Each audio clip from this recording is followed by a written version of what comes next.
നമസ്കാരം. KS കിസാമറിന്റെ YouTube ചാനലിന്റെ പുതിയൊരു വീഡിയോയിലേക്ക് ഏവർക്കും സ്വാഗതം. അപ്പം പല ആൾക്കാരും പറയുന്നുണ്ട് ഞങ്ങളുടെ കെണിക്കൂട് വിജയിക്കുന്നില്ല. കെണിക്കൂട് വിജയിക്കാത്തതിന്റെ മെയിൻ കാരണം എന്ന് വെച്ച് കഴിഞ്ഞാൽ നമ്മൾ പുറകെ കൂടെ ഒരു ഓസ് ഇടുന്നു, ആ ഈച്ച നേരെ ഇങ്ങോട്ട് വരുന്നു. അപ്പം അത് വിജയിക്കുകയല്ലെന്നല്ല, വിജയിക്കും, പക്ഷെ അതിന് ചില പരിമിതികളുണ്ട്. പക്ഷെ നമ്മൾ ഈ രീതിയിൽ ചെയ്യുമ്പോൾ കുറച്ചുകൂടെ വിജയ ശതമാനം വളരെ കൂടുതലായിരിക്കും. അതിന്റെ കാരണം എന്താണെന്നാണ് ഞാൻ നിങ്ങൾക്ക് കാണിച്ചു തരുന്നത്.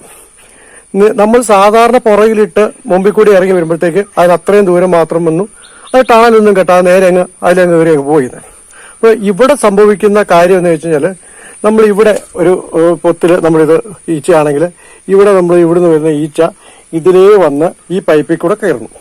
ഇങ്ങനെ പൈപ്പിൽ കൂടെ കയറുന്ന ഈച്ച നമ്മൾ ശ്രദ്ധിച്ചു, ഈ പൈപ്പ് ഇങ്ങനെ പൊക്കി വെച്ചിരിക്കുകയാണ്. ഇവിടെ അല്ല, ഫ്രണ്ടിലല്ല കയറുന്നത്, ഇത് ഇവിടെ ഒരു കണ്ടോ, ഈ മൂലയ്ക്ക് ഞാൻ ഇവിടെ ഒരു പൈപ്പ് ഇട്ടിട്ടുണ്ടല്ലോ, ആ പൈപ്പിൽ കൂടി അത് ഇറങ്ങും, അതിന്റെ അടിത്തട്ടിലേക്ക് പോകുന്നു. അങ്ങനെ അടിത്തട്ടിലേക്ക് പോകുന്ന ഈച്ച വീണ്ടും നടന്ന് ഇങ്ങനെ നടന്നു വരും. ആ നടന്നു വരുന്ന ഈച്ച നേരെ ഇവിടെ വെച്ചിരിക്കുന്നു. ഇവിടെ നമ്മൾ മെഴുകൊക്കെ തേച്ചിട്ടുണ്ട്. അപ്പൊ ഇതിലേ കൂടെ ഇറങ്ങി പുറത്തോട്ട് പോകും. അപ്പൊ ഇതിലേ കൂടി ഇറങ്ങി വരുന്ന ഈച്ച ഇതിലേ കടന്ന് താഴത്തെ പെട്ടിക്ക് അകത്തോടെ കയറി നമ്മളൊരു 2 നിലയിലേക്ക് പോകുന്നത് പോലെ മുകളിലോട്ട് കയറി ഇതിലെ വന്ന് വട്ടം കറങ്ങി തിരിച്ചു പോകണം. നമുക്ക് എല്ലാവർക്കും അറിയാം, നമുക്ക് താഴത്തെ നിലയിൽ താമസിക്കുന്ന ഒരാൾക്ക് എപ്പോഴും താഴത്തെ നിലയാണ് ഇഷ്ടം. മുകളിലത്തെ നിലയിലേക്ക് കയറി പോകാനും കോവണി കയറാനൊന്നും ഇഷ്ടപ്പെടാറില്ല. അപ്പൊ ഇങ്ങനെ വരുന്ന സാഹചര്യത്തില് ഈ ഈച്ച എന്ത് ചെയ്യും, താഴ്വശത്ത് അവര് ശരിക്കും പറഞ്ഞാൽ ഗൈനിയോ വല്ല ഇറങ്ങി വരുവാണെങ്കിൽ താഴ്വശത്ത് അവരെന്ത് ചെയ്യും, മുട്ടയും പൂമ്പൊടിയും ഒക്കെ വെച്ച് അവർ താഴെ തന്നെ സെറ്റായി വരികയും ചെയ്യും. കഴിഞ്ഞാൽ പോലും അതിന്റെ അടി വീണ്ടും ഒരു ബോക്സ് കൂടെ ഉണ്ട് കേട്ടോ. ഇത് കൂട്ട് ബോക്സാണ്. അപ്പം നമ്മുടെ ബോക്സ് എന്ന് പറയുമ്പോൾ ഇതുപോലെ ഇളക്കി വെട്ട കേട്ടോ, ഇതൊരു ബോക്സാണ്. ഇതുപോലെ പൈപ്പ് വെച്ചിട്ടാണ് വിറ്റാക്കിയിരിക്കുന്നത്. അതുകൊണ്ട് തന്നെ ഈ പൈപ്പിന്റെ അകത്തൂടെ ഇറങ്ങി ഇത് താഴോട്ടാണ് ഇതിൽ വന്ന് സഞ്ചാരം വരുന്നത്. അപ്പോൾ ഇതിൻ്റെ അകത്താണ് അവർ നടക്കുന്നത്.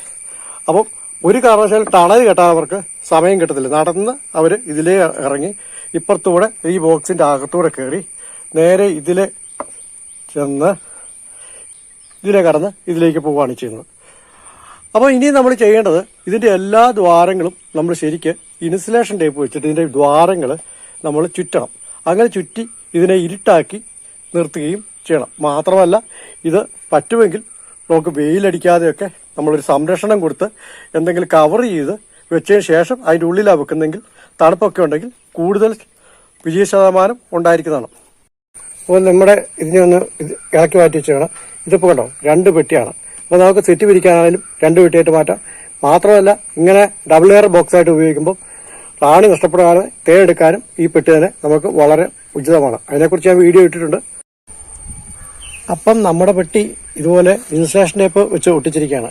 ഈ 3 എണ്ണം ഇങ്ങനെ വലിപ്പം കുറഞ്ഞത് വെച്ചതെന്ന് വെച്ചാൽ നിങ്ങൾക്ക് കാണിക്കാനാണ്. ഇത് 4 നിലയാണെന്ന് അറിയിക്കാൻ വേണ്ടി ഇവിടെ നിന്ന് വെച്ചു, ഇതിന്റെ ഇടയ്ക്ക് ഒരു നിലയിൽ വെച്ചു, ഇവിടെ നിന്ന് വെച്ചു, ഇത് രണ്ടും കൂടെ കൂടി വരുന്നത്. അപ്പം 4 ഇതായിട്ടുള്ളതാണെന്ന് കാണിക്കാൻ വേണ്ടിയാണ് ഞാനിത് ഇങ്ങനെ ചെയ്തേക്കുന്നത്.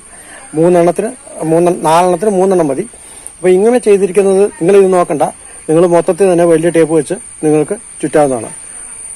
അപ്പം ഈ രീതി നമ്മൾ യാതൊരു വിടവും ഇല്ലാതെ അടച്ചെങ്കിൽ മാത്രമേ നമുക്ക് വിജയിക്കത്തുള്ളൂ. അപ്പം നിങ്ങൾ എൻ്റെ ചാനൽ ഇഷ്ടപ്പെട്ടിട്ടുണ്ടെങ്കിൽ, നിങ്ങൾ എൻ്റെ വീഡിയോ ഇഷ്ടപ്പെട്ടിട്ടുണ്ടെങ്കിൽ, നിങ്ങൾ സബ്സ്ക്രൈബ് ചെയ്യാതെ കാണുന്ന ആൾക്കാരാണെങ്കിൽ തീർച്ചയായും സബ്സ്ക്രൈബ് ചെയ്യുകയാണെങ്കിൽ ഞാൻ ചെറുതേനീച്ച, വൻതേനീച്ച, അപ്പം ഞാൻ കാർഷിക സംബന്ധമായ ഒരുപാട് വീഡിയോ ഇട്ടുണ്ട്. അപ്പോൾ നിങ്ങൾക്കെല്ലാം ഒരു പുതിയ വീഡിയോ ആയിട്ട് വരുന്നവരെ ഏവർക്കും നന്ദി, നമസ്കാരം.